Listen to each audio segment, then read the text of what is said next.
All right, as I said before the break, Ayanda's out in Langlaagte, where violent protests took place recently. Let's cross over to her right now. Ayanda? Well, some analysts have described the events of the past week as an erosion of who we are as a people in South Africa, that the country has once again, reminiscent to what happened in 2008, failed to be its brother's keepers. And that very poignant point of how these lootings were lootings on our Ubuntu. Well, I'm joined now by cultural expert, Professor Pitikantuli, to discuss this further. Prof, what are your opinions on this?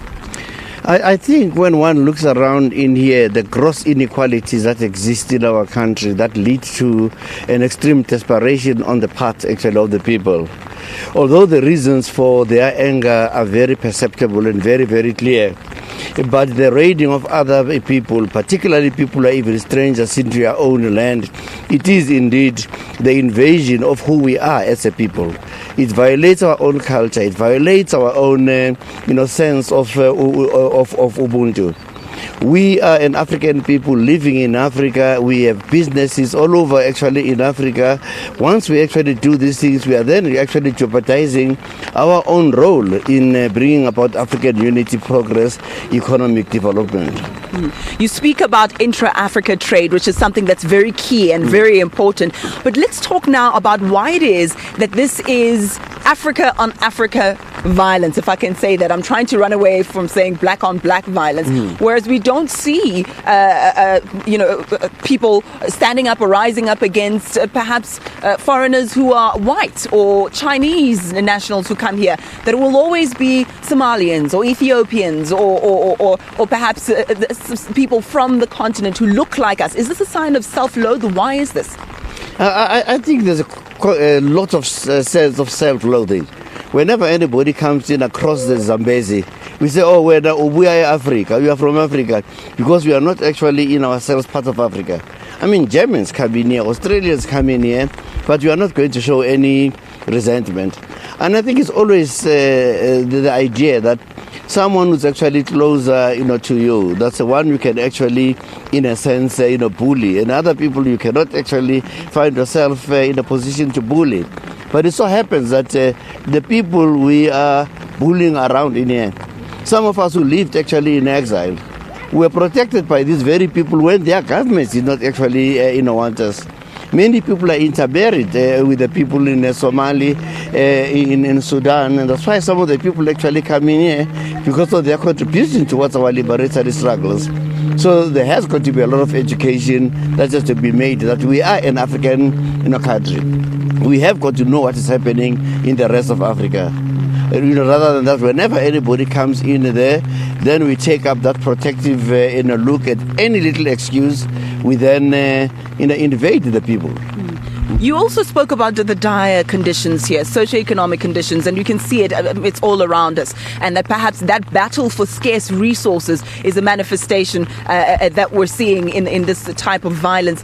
Talk to us a little bit about whether or not this is surprising. The battle for scarce resources we've seen throughout history, where, one clan will rise up against another, even in South Africa, if we want to make mention of that border, the demarcation that, came as a result of Europeans. But that battle, one tribe to another, that tribalism where we're fighting over perhaps this river or this pristine mountain or what have you, is an age-old phenomenon.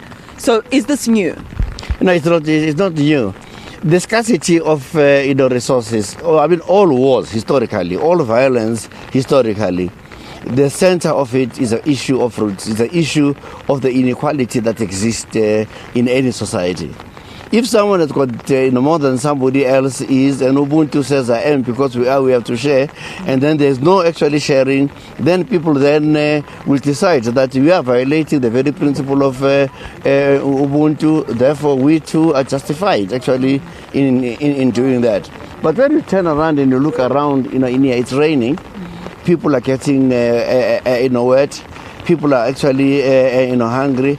Any excuse at getting a loaf of bread or any other thing, then the people will seize that to survive. The issue of survival and the scarce actual resources lead to such incidences as atrocious as those we have seen in the couple of days. And how do you think we fare as South Africans when it comes to being our brother's keeper? Just recently in December, we saw the Central Methodist Church being closed down. A lot of debate over whether or not that was a good move. But in your opinion, what do you think? And I think we have tried, in a sense, as in a government to welcome people, the refugees, that are around and trying to find employment for some of them. But still, a lot really needs to be done. There's a program just recently on lifestyle where Michelle Constant was battling about the same issue of what actually happens with the refugees that are put up into camps rather than them to be find actually employment. To some of us who have experienced that thing in other countries, the feeling is absolutely a very debilitating feeling.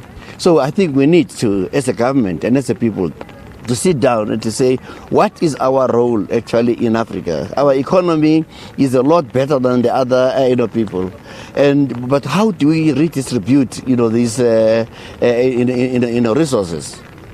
We have got far much more many millionaires around here and billionaires around South Africa.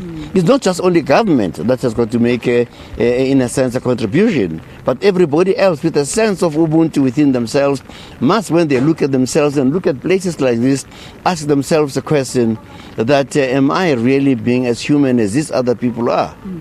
We'll have to leave that there, at least for now. Now, when we come back, we'll speak to some community members. By-elections are taking place today. We saw ANC posters, DA posters, a couple of independents also contesting the space here. The residents, though, say they are not going to vote in those by-elections. A lot of voter apathy there. They say it is making no difference in their lives and they will not do anything about it. We'll find out why in just a moment.